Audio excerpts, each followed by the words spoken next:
mad at each other. He understands I'm his dad, and he's my son. So, like I told him when they were young too, when they put their hands on me, I cut them while they sleep. What's the last time you guys got mad at each other during a fight? Well, no, never that. That's never happened? No, you can't, because we got to worry about the fight. If I'm going to get mad at him through the fight or before the fight, and then I'm not doing my job. Right. My job is to keep him focused for the fight. If I'm going to have him worrying about me, and then I'm not a trainer. Right. I'm not a father to him. So I got to make sure that he's 100%. There is no drama when he's fighting. 8 weeks at camp, there's no drama. There's no baby drama. There's no kind of drama at all. It's about the fight, 100%. It's about Danny Garcia. That's it. How about the last time, just generally, when you guys butted heads? No, when we butt head last night. Yeah. We was arguing about, not arguing, but we was having a discussion about our check. When you pay a check over the phone, and then you use the routing number and your check number, he's saying it's not a check. That it's just but it's a check. We're supposed to write it down as a record. Yeah. So he's right and I'm right. So we was debating about that. Yeah. What about, what are some examples that you've run into of dads and fighters where it didn't work? Okay, well, like I told you earlier, it doesn't work when the fathers think they the stars. Yeah. Or the fathers don't separate the son and father. Like, they still think they're grown men now. They're not little babies no more. They're not 10-year-olds. When you tell them to go to bed, they go to bed. Now when you tell them to go to bed, they go like, you crazy. As long as he gives me what I want. The whole thing is this: when he's in camp 8 weeks, he's giving me what I want. Yeah. I'm happy. After that, as long as he's not doing drugs, drinking alcohol, none of that, so he's not being a part-time athlete, it's okay with me, whatever he does. Because a man's going to be a man wherever he stands. Are you disappointed that, and I guess it still could happen eventually, but a lot of us were looking forward to him fighting Floyd just because of the fight, but also what would happen that week with you and Floyd Sr., and it was going to be entertaining. Are you disappointed that that's not going to happen? Well, Floyd said he retired, but I don't think so. Why would you retire? I mean, you got to understand, he's 38 years old, right? There comes a time when you do got to hang your gloves up. That's, I give him that. He made a lot of money, but why would you retire now when you're making $40 and $50 million? A couple more fights and then it's over. Were you looking forward to that week? I think Floyd's coming in. Were you looking forward to that whole week if you had gotten involved in that? Well, yeah, I'm looking forward to that big check too. Yeah. Angel, Robert Guerrero never been knocked out. Is Danny Garcia going to be the first one to knock him out? Well, it's going to be a great fight. I'm not going to underestimate Guerrero. I'm going to give him 100% as an athlete he is, as a fighter. I'm going to give him all the respect. But at the end of the day, I got to worry about Danny. Danny's got to go in there January 23rd and get the job done. And if Guerrero opens up and he gets clean and he can't handle that pressure, then he's going down. Angel, how do you think it would be? Well, I mean, he's a southpaw, so basically going to be a lot of right hands going to be thrown. And a lot of left uppercuts to the body when he goes under, come up the top, come under. So, listen, Danny's hitting hard. I'm not saying to go eat my son. I'm just telling you because Danny's a great fighter. He got a great chin and he's a puncher. You can't teach that. You can't teach somebody how to punch. You got to either be born with that. But not only punch, you can't teach strength. Danny's natural strong. That's the advantage Danny has. I don't know why people underestimate him as a fighter, and people never give him the credit he deserves. But Danny fought everyone they put in front of him was supposed to be the best, and he proved still that he's that man, and nobody is going to give him credit. So January 23rd, again, he will prove to the world again that he's a welterweight, a natural welterweight.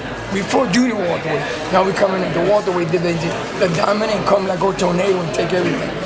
So do you feel any added pressure? Because out here in LA, the media, the fans, Danny got a lot of haters out here. You're right. This is the West Coast. This is the West Coast. We from the East Coast. It's okay. The fans got to be the fans. The fans pay money. What I done is no Danny, it's no Guerrero. So the fans, you got to give them what they want. They want a great fight. January 23rd, they're going to get a great fight. And if they hate him, it's okay, because in life, that's your fame. Your haters are your fame. Was Guerrero your first choice or why him? Well, Guerrero was a good fighter. Guerrero had it tough the same way Danny had it tough. When they were with Golden Boy and with the Shirley thing, he didn't make it easy for these guys. When he was with Shirley, at the same time we was with Shirley didn't make it easy for him or Danny. So he's a great fighter. And January 23rd, it's going to be a great fight, because I've seen worse. Where does he rank with the other welterweights? You guys are going in the welterweight division now. Where does he rank with all those big names, Angel? Because everybody wants to see Danny fight those big other names. Where does he rank with those guys? Well, I mean, Danny to me is number one. I mean, we're going to go slowly, you know what I'm saying, one step at a time, and we're going to take everybody that put in front of him and destroy them. We're going to take care of Guerrero January 23rd, and then after that, whoever wants it too, they can get it too. Well, they've got a lot of good welterweights in this company. But you got to understand this too. Danny also is a good welterweight. Yeah. You know what I'm saying? Like, the thing about me as a trainer is that I don't worry about the other guy. I respect them, yes, but I worry about Danny Garcia. That's where a lot of trainers go wrong at, when they start worrying about the opponent, and then they forget about who they training. I'm training Danny Garcia. I worry about Danny. I don't care if they jump into the moon, they leaping up buildings, they throwing off the parachutes. I don't care they hitting breaking stones with their hands. It doesn't matter to me. What matters to me is Danny Garcia. We'll be ready January 23rd. Is he going to be more comfortable at this weight? Well, yeah, pre-fight and all that stuff? No, yeah, because remember, we should have been at welterweight, but I waited 2 more fights with Guerrero. You know, he's running around thinking he beat Danny. He didn't beat Danny black and white, he lost. And then they said it was favoritism in Puerto Rico. It wasn't no favoritism because the only Puerto Rican judge gave it a draw from the first round. So how that's favoritism? Besides the point, he's running around telling me he beat Danny. No, he didn't beat Danny. The thing is that Danny was done with junior welterweight. Right. He was done with it, and there's no looking back now. It's going forward towards life. It's going up welterweight, and then after welterweight, a couple of years from now, we'll be super welterweight. And then next thing you know, you're retired middleweight. You never know. What do you think so many guys, every time I talk to a fighter at welterweight or anywhere near there, who does he want to fight? They say Danny Garcia. Why does his name keep coming up, Angel, every time we ask somebody about that? Because besides Floyd Mayweather, the cash cow, Danny's the cash cow. They want that payday. They want that paper. You know what I mean? They want that big house. How do you react to it though? Do you guys listen to it? Do you guys kind of ignore it? I don't feed into it because that, at the end of the day, it doesn't give me nothing.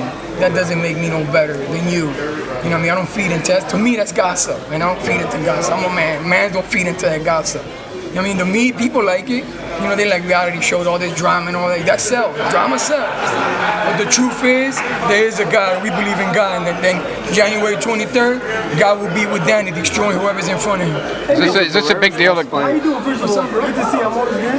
I gotta ask you this. Fans that I talk to, people that I talk to, are so excited to see you against Ruben, just as much as they're excited to see Danny against Robert. Tell me about that. You and Ruben Guerrero. Well, no, you're right. I mean, they did it 100% respect. But they, like I said earlier, they earned it where they at. We earned it where we at. You know, we had it tough to the Golden Boy, that era with Golden Boy and Shelly. You know, that's the past. You can't change that. They went through the same thing with, you know, part-time through the promotion and management. You know what I'm saying? But at the end of the day, the man's a man, I'm a man. I respect, he respect me. And it's about Guerrero and Danny at the end of the day. Because, you know what I'm saying, it's about Danny and Guerrero Jr. fighting January 23rd. And the fans going to get what they want. It was a good fight. There was a lot of talk from Freddie Roach, and he kept mentioning your son to fight Manny Pacquiao. Was that but come on, man, Danny, listen. If it would have been Danny, I'm not going to say Danny, it would have been any American would have got knocked out the way Manny got. You think he'd still be making millions? You think he would have got $80 million payday? No. Okay, then. That tells you the answer. Come on, man. We're in America, man. We got to cheer for the American fighters, man. All these TVs and shit. Listen, I know this is an immigrant country because we all immigrant. I'm an immigrant too. But what makes me more American than any other motherfucker in this country, excuse the words, is that I got ancestors that fought in war, Vietnam, Korea. They came back retards. Okay? That's what makes me more American. They took our economy from Puerto Rico. America did. So they owe us. We don't owe them.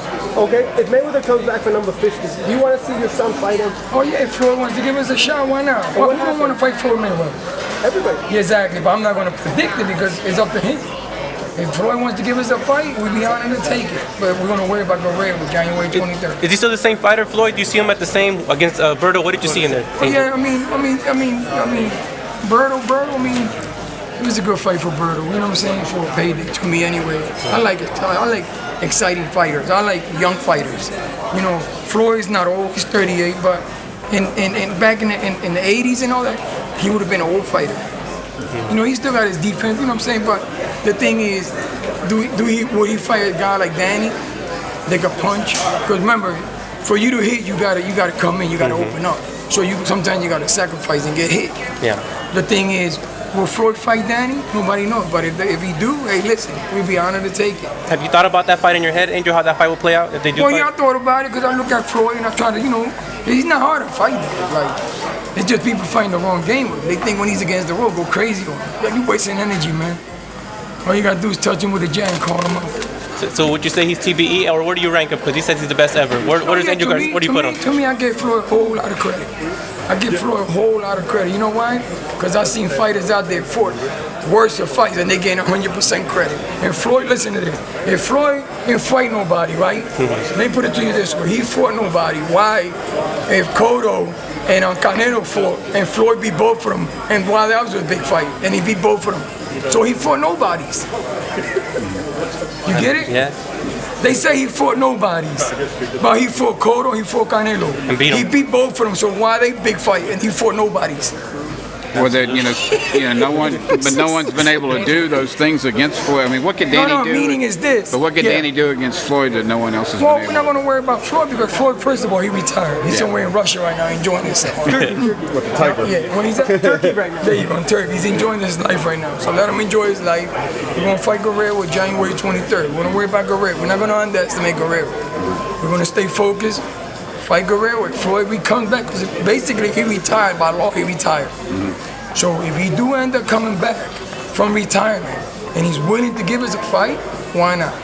Angel, everybody's looking for the next pay-per-view star. Can Danny be that? We saw with Golovkin, only 150,000. Cotto Canelo did a lot better, but can Danny Garcia be the next guy that brings that attention? I mean, Danny's 31-0 with 18 KOs. I mean, it's not like he just started yesterday. He's been doing it already for almost 7 years, almost 8 years already. And people still, I mean, he's 31-0.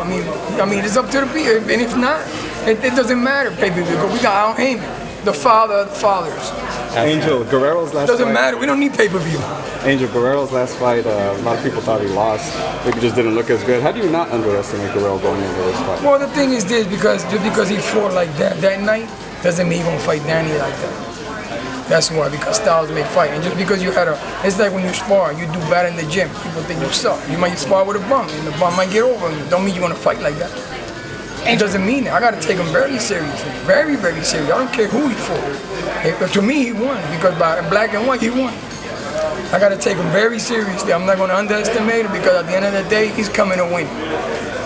And I'm not going to take him. Danny's 31-0, and nobody taking that 0 away. Not yet, anyway. Just coming into like Staples Center, obviously, Guerrero is going to have a good fan base here. We're in LA, a lot of Mexicans here. No, you're right. It's good. Is that something you guys are worried about? Well, no, I can't worry about that, because if I'm worrying about that, then I'm fighting with the crowd. That's not my job. That's the security from the Staples Center. We don't get no bombs and all that, we good. Angel, we don't get no regimes and shit, we good. You and Danny have a lot of We'll follow. You and Danny have a lot of Puerto Rican pride, and Guerrero has a lot of Mexican pride. Why isn't that part of the story, since we've been seeing this over and over, Mexico versus Puerto Rico? Why hasn't that been part of the story, or will it become that today? It's going to be, because today's the press conference. Today's the beginning of the press conference. I mean, today's the beginning of the fight, basically. I mean, the fight been on, but today's the first day they declaring it to fight, January 23rd. But Cotto and Canelo, so we getting a rematch, because we taking that L back. Is Danny the biggest Puerto Rican star right now in boxing? Well, to me, yes. To me, it's because people keep saying he's not Puerto Rican. How you not Puerto Rican? I'm Puerto Rican. He's Puerto Rican. Exactly, but the thing is that they say he's not Puerto Rican, but Cotto was born in Connecticut. How he Puerto Rican? And besides the point, we went to Puerto Rico. The governor of Puerto Rico declared him born in Puerto Rico. They gave him a certificate he was born. So I think they call it the 6 cameras of Puerto Rico. They declared him 100% Puerto Rican. So he's 100% Puerto Rican. He's more Puerto Rican than out of Puerto Rican. Okay, Danny got 6 toes. How does that help him with the fight? Well, I think it helps him because he's different. He's an alien. Like Bernard's an alien. I mean, in Philly, everybody's Aliens in Philly? Did you see the knockout when Ronda Rousey got knocked out? Oh, I didn't look at it, but I don't like MMA. Yeah, I don't like it. It was a Buddha for me, but I seen the video. But the thing is that MMA is something that you could get knocked out, you still could be a star. You know, boxing is more brutal because you take punishment more than MMA. You get knocked out quick, you live again. And MMA is all money, man. That's all Vanna White. It's not. That's not real stars to me, man. If somebody's controlling everything, that's monopoly. Okay, Angel, you said you like young, exciting fighters. So in Philly right now, active fighters. I'd say the best. We got Danny. We got Bernard Hopkins. Outside of them two, who are the best professional fighters that are active right now? Out of Philly? Yeah. I like that Jesse Hart, but I don't know what he's doing. He's not stepping it up. So. What about I know he's a young kid, so I think he could be a great middleweight, but I don't know what they're doing with him. What about like a Julian Williams, J-Rock? Oh yeah, Julian Williams too. He's a good fighter too. He's stepping it up. He's getting bigger fights than Hart. You think he's going to be future world champion? Yeah, it's up to him. It's how bad you want him, man. Because the thing is that you can be made a champion. It's staying a champion. Anybody can, with the right connections and all that, with the right politics, you can be made a champion. It's staying a champion. It's when you win that title, would you be able to defend it 5 times and stay champion.